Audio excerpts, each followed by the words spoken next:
A show doomed by executive interference that resulted in the regular departure of disgruntled creators, producers, writers, and cast members, or a show so brilliantly dedicated to its premise that it offered the viewer alternate versions of the series as if from parallel dimensions themselves. Hi, I'm Dan Larson, and this is the history of Sliders.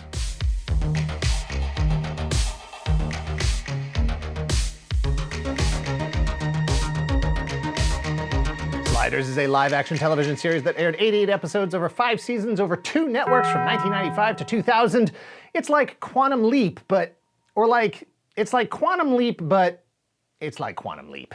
In a San Francisco basement, while attempting to create the world's first anti-gravity device, Quinn Mallory has discovered the secret to traveling to parallel dimensions. Places that are like Earth, but different. Some that evolved along slightly different timelines, and others along drastically different timelines. Mallory is a brilliant college student whose father died in a car accident. He lives with his mother while attending college, studying physics under the tutelage of the brilliant Professor Maximilian Arturo. He pays his rent by working at the local Doppler computer store alongside his best friend, who is a girl, Wade Wells. Mallory's impatience gets the best of him. He decides that the time has come to test his theory that the portals he accidentally discovered are gateways to other dimensions, and that he should be the test subject to prove it. He activates a portal with the device he created that acts as both a trigger and a timer to facilitate his return. What if you woke up one day and discovered that Elvis is alive and well? There's something really strange going on. The U.S. is under Soviet rule. This is a joke, right? And a green light. What are you buying? Means stop. We're not in Kansas anymore. This Wednesday on the series premiere of Sliders. My attempt to create the world's first anti-gravity device has taken a decidedly bizarre turn. A young scientific genius. Oh my God. Will unlock the gateway to an alternate universe. We can just like slide through this and we're on another planet? No, same planet, different dimension. That encounter opens the door to adventure because there may be hundreds, even thousands of Earths, each coexisting on the same multi-dimensional space-time continuum. Mallory is joined by Wade, Professor Arturo, and after a surge of power accidentally pulled him in, washed-up pop singer Rembrandt Crying Man Brown. A brief jump into a dimension where Earth has been ravaged by climate change or nuclear winter, hard to tell the difference. They find themselves unable to determine their next location due to damage incurred by the timing mechanism. They are lost, trying to get back home to their original dimension with no choice but to explore the space-time continuum together as Sliders. Thank you to Secret Galaxy for sponsoring this video. Hey, that's us! And thank you to everyone who already supports us here as channel members on YouTube and as members of our Patreon at patreon.com/toygalaxy. For the last year, in addition to our regular videos, we've been producing member-exclusive videos that have allowed us a wider range of freedom from the YouTube algorithm. For as little as $1 per month, you can get access to all of the member-exclusive videos we've already produced. To be clear, these are just as comprehensive, informative, and entertaining as our regular videos, with topics like New Coke, Rob Liefeld's Youngblood, Columbia House Kool-Aid Man, and Godzilla '98, many of which were voted on by members. If you're looking for something more tangible than a channel membership, head over to the Secret Galaxy merch shop at secretgalaxy.shop. Prints, pins, shirts, action figures, all in stock and ready to ship, personally fulfilled by me. To become a member for $1 a month, click the join button below this video or head over to patreon.com/toygalaxy, where there are several different tiers to address your specific Secret Galaxy needs. Once again, we appreciate all the support you've given us over the years with views, likes, and comments. Now, back to the show. The Fox network signed on for the first time in 1986. It wasn't long before they established their identity as a counterculture brand. 1987 saw the premiere of Married with Children, one of the longest-running sitcoms of all time. And The Tracy Ullman Show, which 2 years later in 1989 gave birth to The Simpsons, the longest-running sitcom of all time, and Fox's first top 30 spot in the Nielsen television rankings, an indicator that they had officially established themselves as a viable fourth network against ABC, CBS, and NBC. The next 3 years saw the addition of Cops, the also long-running police reality series, teen drama Beverly Hills 90210, and Fox Kids animation hits like Batman the Animated Series, X-Men, and Mighty Morphin Power Rangers. Fox's first high-profile dip into science fiction was 1989's Alien Nation, a drama based on the 1988 film of the same name. But it wasn't until The X-Files beginning in 1993 that Fox had a viable mainstream hit with the genre and looked for more shows to capitalize on that success. Sliders was created by Robert K. Weiss and Tracy Torme. Weiss was a longtime film and television producer, sometimes director, whose portfolio was almost entirely comedy with just a dash of science fiction.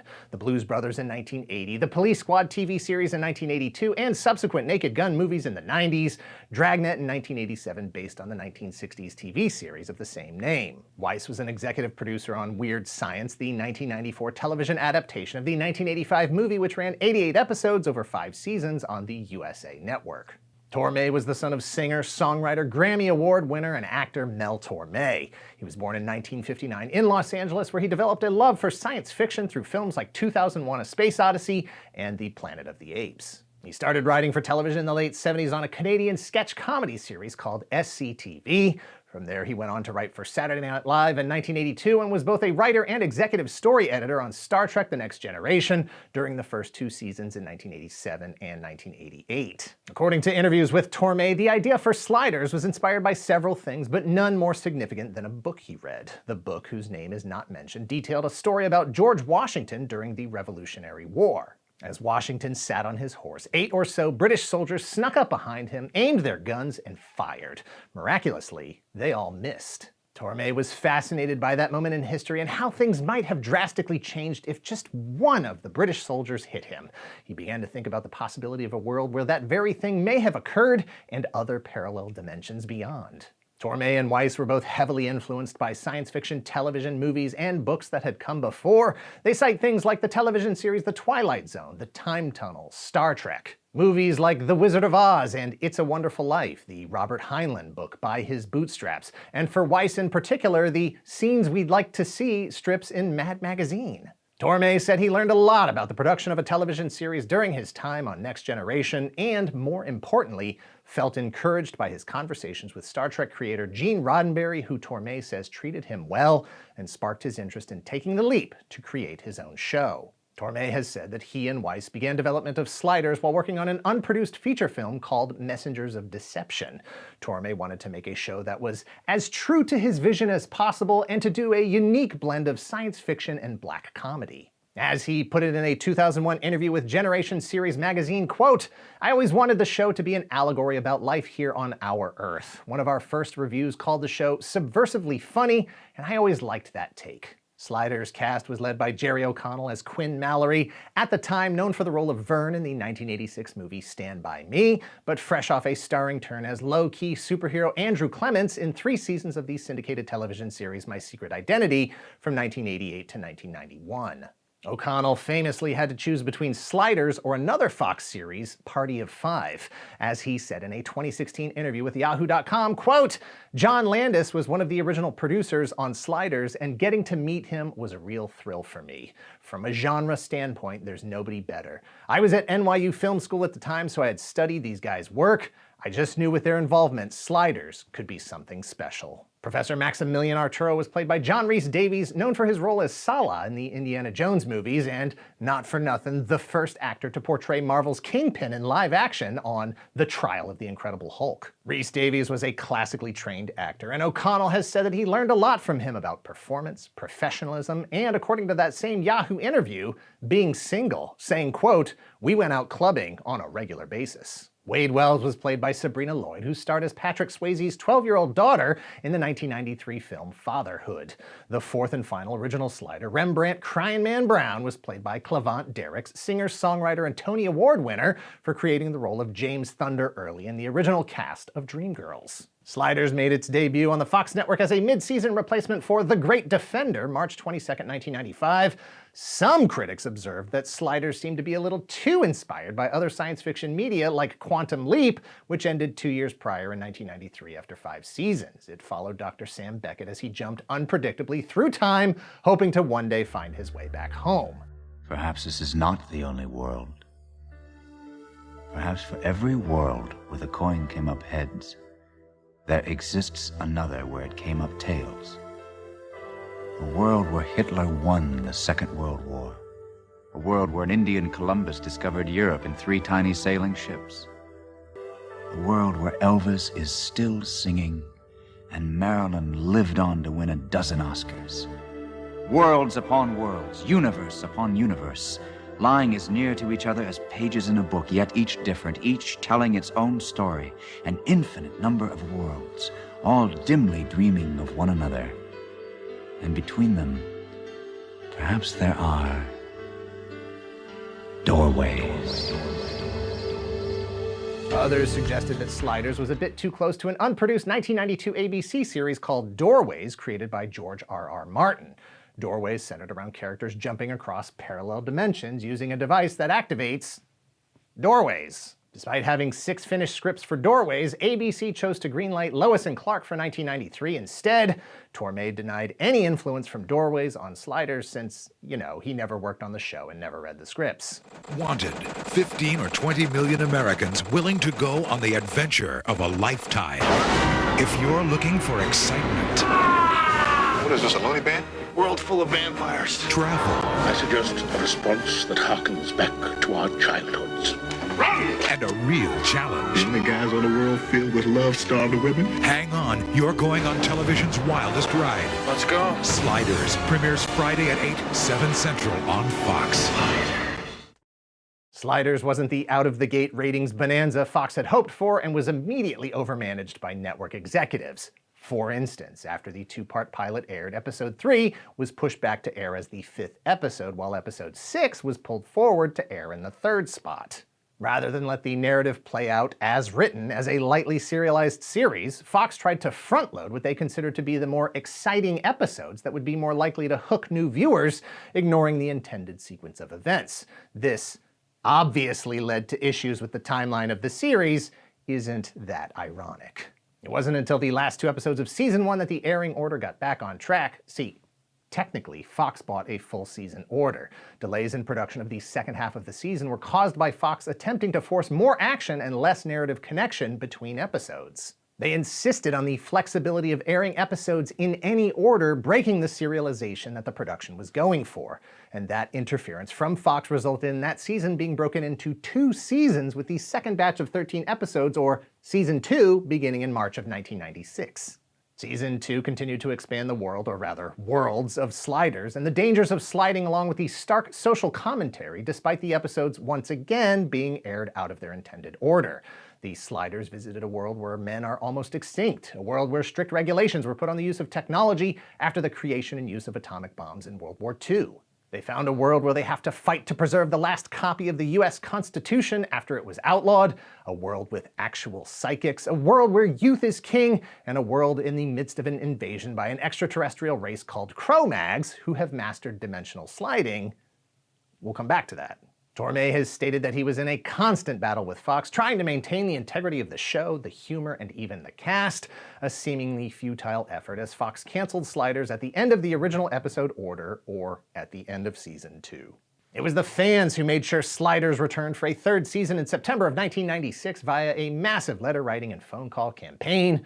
Fox agreed to bring the show back, but with some conditions. Number 1, production was moved from Vancouver to Los Angeles to keep costs down, and 2, producer David Peckinpah was brought in to help ensure creative alignment with Fox's demands for a more action-oriented series. That said, with a full order of 25 episodes in Season 3, the creators, cast, and crew had high hopes. As Robert K. Weiss put it in 1997, quote, "It's great that we have that standing order because we don't have that fear hanging over us of being cut off before we can resolve anything, or even plant subplots that need to be resolved." But that didn't last long. The new tone of the series, expectation from Fox executives, and concern for his father's declining health caused Torme to quit. Despite being contracted to consult for the first 13 episodes of Season 3, he left after a handful of episodes when he recognized that his consultation was being ignored by Peckinpah and Fox. His final script aired as the 5th episode of Season 3 on October 11th, 1996. A lot of times his mouth would get him in trouble quite a bit. And people sometimes were taken back by it. When he had problems with the script, everybody knew about it. And I'll tell you, man, we were in read-throughs and John would bang his fist on the table and go, "This is absurd, this show could be so good, why don't we do this and do this and do this?" John and I were hanging out so much. And not in a weird way, people, in like a very cool way. We were very close friends. John himself was the foundation. Fox executive Peter Roth had a personal beef with John Rhys-Davies, who allegedly drunkenly insulted Roth's wife at the Sliders launch party back in 1995. Peckinpah grew tired of Rhys-Davies' unflinching, unsolicited feedback about production, scripts, performances, and everything else that he ensured that Rhys-Davies was not only fired from production during season 3, but that Professor Arturo was humiliated and killed off. Arturo's brains were sucked out of his head, and he was subsequently shot, then abandoned on a planet that was about to explode. John Rhys-Davies appeared in one more episode after that because they were aired out of order. That said, Rhys-Davies was happy to be on his way. He lamented what Sliders could have been if allowed to stick to a pure science fiction narrative instead of being subject to the whims of Fox executives. He placed the blame squarely on corporate meddling and the garbage scripts turned in by writers with no science fiction experience, instead adept at merely repurposing plots from other movies. The February 21st, 1997 episode The Exodus Part 1 introduced former Remote Control co-host Kari Wuhrer as Maggie Beckett. Wuhrer's presence and Peckinpah's unapologetic preference for Maggie Beckett as a main character over Wade Wells prompted Sabrina Lloyd to leave the show in disgust at the end of the season. Like Rhys-Davies before, Lloyd's departure was celebrated by Peckinpah, who had Lloyd's character Wade Wells imprisoned in a Cro-Mag breeding camp. And that was the good version, salvaged by writers who fought to prevent Peckinpah from venting his childish frustrations even further. What the Tracy Torme was vocally critical of the series at the time and since. He referred to season 3 and the Exodus two-parter specifically as the lowest point in the series. And furthermore, quote, one of the worst pieces of television ever produced. By the end of season 3, original creators Torme and Weiss, as well as original producer John Landis, actors John Rhys-Davies, and Sabrina Lloyd were all gone. Despite promising ratings, Fox wanted more, and Sliders was once again canceled. A decision made all the easier due to Fox having a Dean Devlin, Roland Emmerich series called The Visitor ready to go, and ongoing interest from Sci-Fi Channel in purchasing Sliders. Sci-Fi Channel launched in September of 1992 as the science fiction-focused cable network, always on the hunt for new and interesting science fiction, especially if it brought a low-risk, pre-existing audience. Sliders was picked up by Sci-Fi Channel, and original creator Torme saw an opportunity to return, especially with new producer Mark Scott Zicree hoping to bring the show back to its original premise instead of the action-focused series it had become. Unfortunately, Sliders was technically owned by Universal Television, who had signed a 2-year deal with Peckinpah, which carried over to the Sci-Fi Channel. Torme wasn't going to work with Peckinpah after the things he did during season 3, so only one of them could stay. For Universal, it made sense to keep Peckinpah instead of paying him to do nothing and adding a Torme contract to the budget. As Jerry O'Connell saw it, Sci-Fi didn't have a problem with the action focus of the series carrying over from season 3, continuing the battle against the ever-sliding Cro-Mags, and that, rather than social commentary, became the focus. Season 4 launched June 8, 1998 and featured increased creative involvement from star Jerry O'Connell. Some writing, some directing, a producer credit, and he even brought his brother Charlie O'Connell to star as a regular cast member in the role of his long-lost brother, Colin Mallory. Sci-Fi hoped that Sliders would open a gateway for new regular viewers. They hoped it would bring at least half the audience over from Fox and introduce them to a whole library of science fiction while they waited for new episodes of Sliders to begin airing. Unfortunately, it didn't pan out that way.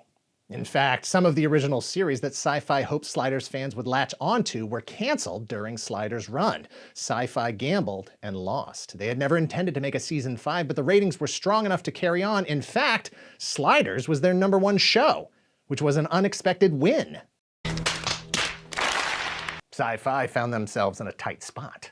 There was no money allocated for season 5. It was already budgeted to other series, and in the time they took to sort out the details to find some money and bring back principal actors like Jerry and Charlie O'Connell, their contracts expired and they pursued other opportunities. Sci-Fi continued to push for Jerry O'Connell's return. Negotiations dragged on as Jerry demanded more control and even an executive producer credit on top of the raise they were already promising. In the end, it was Sci-Fi who blinked and stepped away. They refused to give Jerry everything he asked for, but in the end, found a creative solution to moving on without the main character of the show. Season 5 introduced a new hazard to sliding, merging with your dimensional double, which is exactly what happened to Quinn Mallory and his dimensional double, also Quinn Mallory. The result was a new guy made from two of the same guy that looked like a new guy, played by actor Robert Floyd. Season 5 added new regular cast member Dr. Diana Davis, played by Tembi Locke. And once again, thanks to fans, Sabrina Lloyd briefly returned in voiceover to tie up loose ends related to her character, Wade. It finds Rembrandt attempting to deal with visions and slide portals sent to him by Wade in an attempt to facilitate her own rescue from the Cro-Mags, where she is now being kept alive as a living computer. The episode, titled Requiem, is considered by some fans and writer Michael Reeves to be the worst episode ever due to a variety of budget cuts and production errors. It was originally intended to close out Wade's story by allowing her to defeat the Cro-Mags once and for all in a fiery explosion of rage at her imprisonment, instead showing the Cro-Mags' defeat off-screen and leaving her actual status unknown, thus nullifying the whole point of the episode. As 1999 came to a close and Season 5 was on the verge of completion, Sci-Fi Channel and Sliders were again faced with the dilemma of having no plan to continue, and yet, ratings that justified carrying on for at least one more season. Sci-Fi assumed Sliders was destined to fail without Jerry O'Connell in the role of Quinn Mallory, but the fans proved them wrong. Production ended the season and the series on a cliffhanger in the hopes that fans would rally like they had before and convince Sci-Fi to find a way to make another season, not realizing that it wasn't a matter of will from Sci-Fi executives, purely a matter of money. That money was already allocated to the production of other series. In the end, Clavant Derricks was the only actor to remain on the series for the duration of the 5 seasons across 2 networks. He appeared in nearly every episode, including the first and last. If you missed Sliders the first time around, the entire series has been released on DVD by Universal Studios Home Entertainment and Mill Creek Entertainment. You can also rent or purchase all 5 seasons streaming on various platforms. Sliders' last episode aired February 4th, 2000. Since then, stars Jerry O'Connell and John Rhys Davies have expressed an interest in returning to the series if it were to come back. Creator Tracy Torme also stated an interest in bringing the series back until his death in January of 2024. Sliders was a show that truly lived its purpose. Intentional or not, it changed from season to season, network to network, as though it too were being viewed through different circumstantial lenses. The same show produced on at least 3 different Earths. Turnovers in cast, crew, and executives, each change resulting in a variation of the series that was different than what came before, or what might have been. It showed us that some changes matter a little and some matter a lot. Are dinosaurs still alive? Can cars fly? Does time go forward or backward? Did your favorite television host have a beard and now he doesn't? At its worst, it was incomprehensible, heavy-handed action schlock. At its best, it asked viewers to consider the world we live in and wonder what the future may hold for us. Like the best science fiction, it offered a glimpse into possible futures and gave us the opportunity to make the small changes now before it's too late. The pilot episode warned us that in one dimension, the US fell to Soviet rule because, quote, we were economically isolated from the rest of the world. Their assets and technology grew, while ours shrank and finally collapsed. One possible future out of many, one that may still be avoidable, even without the help of Sliders. Yeah, little hamburgers. Thanks for watching. Please hit like, hit subscribe if you're not already a subscriber. Thank you very much to those of you who already are. Please visit our Patreon at patreon.com/toygalaxy. Several different tiers to address your specific Secret Galaxy content needs. Check out these Secret Galaxy. It's been a couple of weeks. Check out the Secret Galaxy merch shop at secretgalaxy.shop. All merchandise is physically in stock and ready to ship. Links to all of this in the description below. And let us know in the comments down below if you were a fan of Sliders when it aired or have become one since. I wasn't a regular viewer when it was on Fox, but I did see a few episodes. The one where they end up on that Earth that requires you to give gifts all the time and spend as much money and go into debt as much as you can really stuck with me. And to be fair, Sliders is very different from Quantum Leap. There's no Al in Sliders, and Sam never went to a world with dinosaurs. I think that's it. I think that's it, though. Cut.